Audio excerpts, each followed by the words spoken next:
Voltamos com o Papo de Juventude e hoje a nossa conversa é sobre racismo. Situações envolvendo preconceito e intolerância ainda são muito presentes na nossa sociedade. Gente, para a gente continuar essa conversa aí, né, infelizmente de casos que acontecem na nossa sociedade, para chamar atenção agora para o lado das mulheres negras, a gente está aqui com a Tainá e com a Fabiana, né? Que são do movimento Mulheres Negras Decidem. Quando que surgiu esse movimento, meninas? Quem pode contar para mim um pouquinho? O movimento surgiu em 2018, no ano passado, no início do ano passado, através de um edital da Transparência Brasil para, enfim, formar pessoas com, assim, que possam utilizar dados de governo aberto para a democracia. E as mulheres que foram selecionadas nesse edital tinham um foco específico, que era a subrepresentatividade da mulher negra na política institucional. Então, a partir desse movimento, a gente começou no ano passado a fazer um ciclo de formação política para mulheres negras, voltado para mulheres negras. A gente desenvolveu a campanha, né, Mulheres Negras Decidem, que atuou bastante nas eleições do ano passado. A gente desenvolveu um site, né, também é Mulheres Negras Decidem, o site, inclusive. Para quem quiser acompanhar. Para quem quiser acompanhar, com dados estatísticos, né, com dados abertos de governo sobre essa subrepresentatividade da mulher negra na política institucional. E o que chama atenção nesses dados para vocês? Sim, então, essa pesquisa que a gente fez, a gente constatou, né, que apesar de mulheres negras serem o maior grupo demográfico, né, brasileiro, a gente representa 27% da população brasileira, quando se vai para espaços de tomada de decisão, né, enfim, Câmara, no caso a gente analisou a Câmara Federal, a Câmara de Deputados, a gente representa só 2% daquele grupo. Nós somos apenas 2% daquele grupo, né, de representantes políticos da nossa sociedade. Agora, deputada, desculpa te cortar, Fabiana, é uma realidade que não é só no Congresso, né? A gente está aí nos municípios, nos estados, que a gente vê que essa representatividade não é compatível à população. Exatamente. Ela não é compatível à população, né? Já trazido aqui por ela, em relação aos 27%, né? Enfim, da população do contingente de mulheres negras. E ele não é equivalente no todo da sociedade. Então, não é diferente também na Assembleia Legislativa, não é diferente na Câmara e nas câmaras municipais, né? A presença de mulheres e principalmente de mulheres negras. O que já é contrário na base dos partidos, por exemplo. Elas estão presentes, elas estão produzindo política, elas estão colaborando, mas na base dos partidos. E quando chega o momento, né, das eleições, são as que menos têm acesso ao fundo partidário, né, quando tem, são as que menos têm acesso a uma estrutura que dê capacidade, por exemplo, de uma corrida eleitoral em pé de igualdade com outras mulheres brancas, né, e com os homens, tanto negros quanto brancos. Então, isso diminui muito a capacidade de participação dessa mulher na corrida eleitoral, consequentemente na possibilidade de ser eleita e de compor os lugares decisórios. Uma outra questão que eu acho importante ressaltar, desse racismo que estrutura as relações do Brasil, que são fruto dos mais de 3 séculos de escravidão negra, né, de escravização da população negra, em que a mulher negra, nesse sentido, é o elemento extremamente, também como homem, mas objetificado, e, para além de objetificado, colocado num lugar de inadequação, desculpe, para a produção de pensamento crítico, como alguém que não pensa, né? Usando até um termo cunhado pela Djamila Ribeiro, o outro do outro, né? A partir do termo que Simone de Beauvoir vai cunhar como a mulher sendo o outro do homem, a mulher negra como o outro da mulher branca, com uma incapacidade ainda maior de produção de conhecimento, de produção de políticas públicas, de ter elementos mais qualificados de produção de pensamento.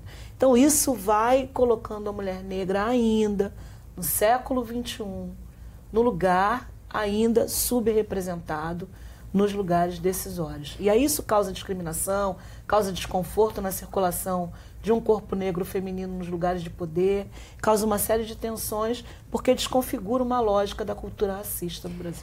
A Tainá Pereira, ela também é do movimento de Mulheres Negras Decidem, e já passou durante a sua vida aí por muitas situações bem, vamos dizer, até chocantes, né, Tainá? É difícil encontrar pessoas negras que nunca tenham passado por alguma situação de discriminação na vida. Mas eu gostaria de complementar a fala da Fabiana e também da deputada, que destacou pontos super importantes. E a campanha, ela nasceu com o objetivo de fomentar o número de candidaturas de mulheres negras, mas com a preocupação de trazer também um aumento no índice de elegibilidade, porque não adianta que nós tenhamos mais candidatas se elas não vão efetivamente se eleger.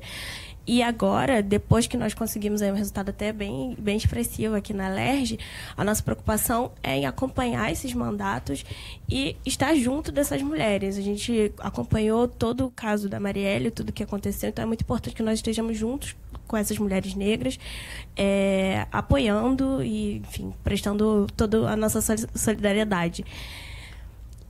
Eu passei, claro, por diversas situações complicadas e por essa razão, eu decidi participar do movimento, que é um movimento de incidência. Sim. A gente hoje está trabalhando com um esquema de fórum em que a gente convida mulheres negras a debater vários assuntos que estão aí presentes na pauta pública, como, por exemplo, a reforma da Previdência, o pacote anticrime, porque, além de ter essa representação, a gente precisa que essas mulheres negras coloquem a sua perspectiva sobre a sociedade, a sua visão de mundo, porque é assim que a gente constrói a mudança, né? É fundamental que essas opiniões, que mulheres como a deputada estejam presentes e falando, tenham espaço.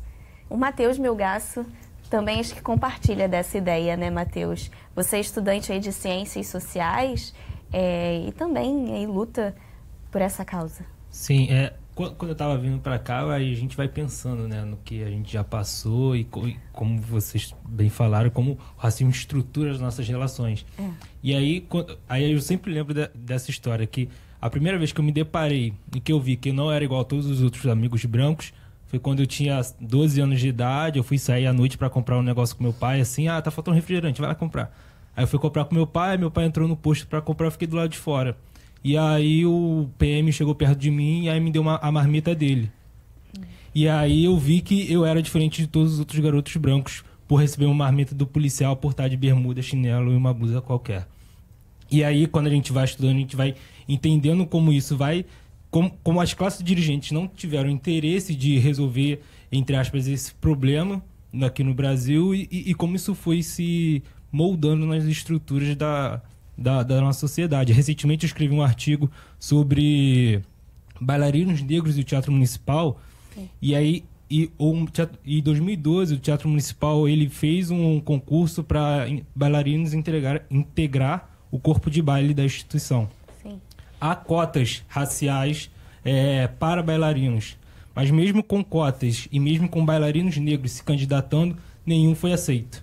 Então a gente vê como que o racismo ele estrutura, está dentro das instituições, porque os jogadores que são todos brancos, aparentemente eles avaliaram que nenhum bailarino negro está capacitado para entrar no corpo de baile do Teatro Municipal. Então, mesmo com política pública, a gente vê que a política pública é necessária, mas ela não resolve o problema. As cotas, eu estudo Ciências Sociais na UERJ, que é uma instituição que é pioneira nas cotas aqui no país. A gente vê uma transformação muito grande de alunos negros dentro da instituição que trazem para a sala de aula referências negras que durante séculos foram ou embranquecidas ou apagadas. Então, a gente vê professores que não se depararam durante a graduação e a pós-graduação com autores negros, então não tem esses autores negros como leitura. E esses alunos trazem esses autores negros, como Guerreiro Ramos, Angela Davis, Fanon, Mabembe, enfim, uma série de autores que trazem para a discussão, para enegrecer a discussão. E esses professores, que são majoritariamente brancos, do Instituto de Ciências Sociais da UERJ não há professores negros, tem que, entre aspas, correr atrás para ler esses autores, para debater e trazer na mesa. Então, a gente vê a importância de ter alunos negros dentro da universidade, muito também por essas políticas públicas em que a UERJ foi pioneira, né? E a gente sabe também, deputada, pesquisas, né, estatísticas mostram que o jovem negro é o que mais morre. Sem dúvida, né? Enfim, é absurdo. A cada dia é como se caísse um Boeing 737, aquele que foi extinto, né? Com 153 jovens negros todos os dias no Brasil. 2017 dá conta de que mais de 60 mil jovens foram mortos por morte violenta produzida por arma de fogo, segundo o Mapa da Violência, segundo o Instituto de Segurança Pública, segundo o Fórum Brasileiro de Segurança Pública. Então, isso mostra para a gente que é uma completa anomia, né? Produz o olhar do corpo negro como o corpo do medo, o corpo do nojo, o corpo da inadequação para acessar alguns espaços. E é o corpo que é sugerido como elemento do perigo, né? Do medo, da ameaça. Então, é um corpo matável, é um corpo que está sendo alvo de uma necropolítica, como aquele Mbembe, aqui dito. Também fui aluna cotista da UERJ de Ciências Sociais. Então, o quanto produzir epistemologia, ou seja, conhecimento científico, a partir das experiências de vida desses grupos, seja da população negra, seja da população indígena, seja das mulheres, desses grupos identitários, desses grupos que precisam ter a sua voz expandida no todo da sociedade, produzindo posturas antirracistas. Como você se coloca dizendo, olha, eu também luto, mesmo sendo branca, não entendendo, mas é preciso entender o lugar do privilégio, como disse o pastor Marco, e se colocar como antirracista, porque isso produz morte, na verdade, no caso dessas populações. Não é só o alijamento de um posto de decisão ou de um lugar de trabalho, é perder a vida. A gente está falando de vidas que são descartadas todos os dias, seja de mulheres com a violência obstétrica, a morte materna, seja no feminicídio de mulheres negras que aumenta. E aí eu sou vice-presidenta da CPI do feminicídio, então as mulheres negras são as que mais morrem, né? Então é um caso de luta pela vida. É a minha preocupação, que parece que há uma política de morte, sobretudo no Estado. No Brasil, como um todo, foram 6.160 pessoas mortas o ano passado, sobretudo por policiais. E aí 80% pessoas negras. Lá na Maré, ontem, 8 pessoas foram assassinadas. E a gente vai ver a cor dessas pessoas e vai ver, então, as condições sociais, inclusive, dessas pessoas. Então, me preocupa muito que esse Estado brasileiro, né, não estou falando nem de questões partidárias aqui, pelo amor de Deus, o Estado brasileiro tem uma política de morte. E a gente sabe quem morre e a gente sabe quem é escolhido para preferencialmente ser dizimado nessa nação.